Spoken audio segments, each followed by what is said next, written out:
एक भी व्यक्ति पहुंचता है तो या उससे संपर्क करता है, उसकी बात सुनता है, तो उससे बहुत बड़ा विश्वास जगता है। बीमारी से लड़ने की उसकी ताकत कई गुना बढ़ जाती है। जैसे हम देखते हैं, जब होम आइसोलेशन में रह रहे परिवार के पास प्रशासन के लोग ऑक्सीमीटर लेकर जाते हैं, दवाएं लेकर जाते हैं, तो उसकी खोज खबर लेते हैं, तो उस परिवार को संबल मिलता है कि हम अकेले नहीं हैं।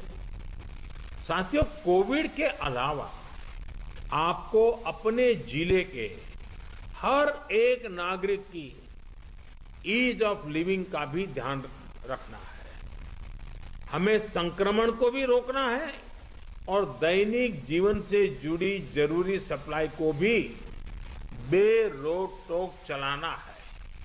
इसलिए स्थानीय स्तर पर कंटेनमेंट के लिए जो भी गाइडलाइंस जारी की गई है, उनका पालन कराते समय इस पर भी गौर करना है कि गरीब को परेशानी कम से कम हो, किसी भी नागरिक को परेशानी ना हो। साथियों, पीएम केयर्स के माध्यम से देश के हर जिले के अस्पतालों में ऑक्सीजन प्लांट लगाने पर तेजी से काम किया जा रहा है। कई अस्पतालों में ये प्लांट काम करना शुरू भी कर, जैसे अभी चंडीगढ़ का हमने सुना, कितना बेनिफिट हुआ उनको। और इसलिए आपसे मेरा आग्रह है कि जिस भी जिलों को ये प्लांट अलॉट होने वाले हैं, वहां हर जरूरी तैयारी पहले से पूरी होने पर ऑक्सीजन प्लांट और तेजी से सेटअप हो जाएंगे।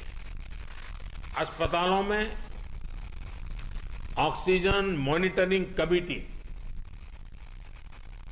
जितना सही काम करेगी, उतना ही ऑक्सीजन का सही इस्तेमाल हो पाएगा।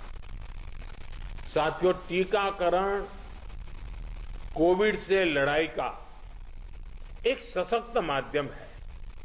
इसलिए इससे जुड़े हर भ्रम को हमें मिलकर के उसको निरस्त करना है। कोरोना के टीके की सप्लाई को बहुत बड़े स्तर पर बढ़ाने के निरंतर प्रयास किए जा रहे हैं।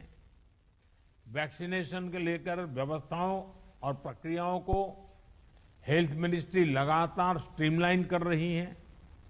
कोशिश ये है कि अगले 15 दिन का शेड्यूल राज्यों को एडवांस में मिल जाए। इससे आपको भी पता रहेगा कि जिले में कितने लोगों के लिए वैक्सीन उपलब्ध होने जा रही है और आपको किस हिसाब से तैयारी करनी है। वैक्सीन वेस्टेज रोकने में जिला स्तर पर सही प्रबंधन की भूमिका के बारे में भी आप अच्छी तरह जानते हैं। आपके सहयोग से वैक्सीन वेस्टेज पूरी तरह रुक सकती है। इतना ही नहीं, ऑप्टिमम यूटिलाइजेशन की दिशा में हम सफलतापूर्वक आगे बढ़ सकते हैं।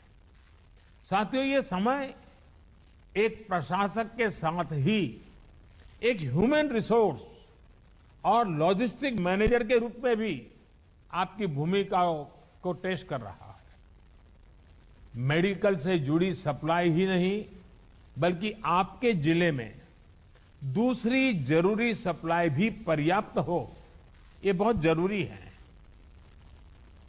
बरसात के मौसम में हम सब जानते हैं कि आप जो रोजमर्रा सरकार के कामों में जुड़े होते हैं, लेकिन जैसे ही जून महीना सामने आना शुरू होता है, आपका ध्यान मौसम, बारिश क्या हो सकता है, क्या कर, उसमें जाता ही है। काफी आपको अटेंशन देना पड़ता है।